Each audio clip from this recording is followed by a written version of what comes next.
Let's talk a little bit, Barb, about what I'll call the salary song and dance. This is a question that comes up a lot in our calls. Mhm. And let me frame it, right? Employers are typically reticent to post the salary range in their descriptions. I know it's mandated by increasing number of states, but usually employers don't want to do that.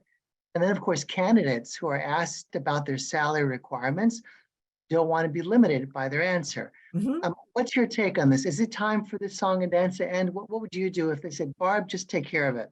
Well, I'll take care of it right now. When they ask you what salary are you looking for, you answer with what range have you budgeted for this position? Because in an executive level, they have budgeted a range for the position.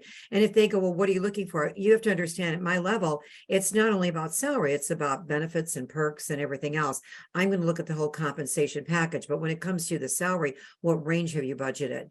And then whatever they quote, say that they quote, well, we're looking at 240 to 270. Well, that's within the range, and the truth of the matter is companies don't really know what they're going to pay. It depends on how well you interview. And so they might have a range of 250 to 300. If somebody has everything they want and they think, I got to get this person, then they're going to go to the top of the range. If they interview somebody and maybe have lighter experience than they thought they were going to get, they might go closer to that 250 range, and so a lot of it depends. And salary band laws help you negotiate more money. Like when salary band laws first came out, I thought this is a nightmare. This is a nightmare for executives. Like, how can you not ask somebody what they earned to know what you've got to pay for them? You know what's happened? It has totally leveled the field as far as people are being paid for what they should be. People are being paid what they're worth now. Because say that you were an executive and you worked for smaller companies, or family-owned companies, and you were underpaid.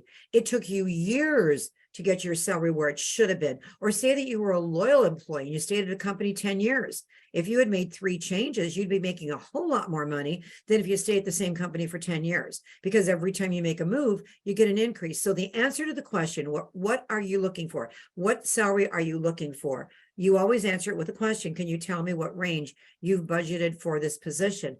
Well, I would like to know that if you're in, I can't quote a salary because it's so much more than salary to me. It's the entire compensation package. As an executive, I'm sure you understand that. And you never give a number because you don't want to screen yourself out. And the truth of the matter is, I've seen them go over their salary range when they interview somebody who's phenomenal, which is why you don't want to come up with this number. And then you realize through the process, when they start really discussing the job, you should have quoted more money because there's more to the job. So answer the question with the question.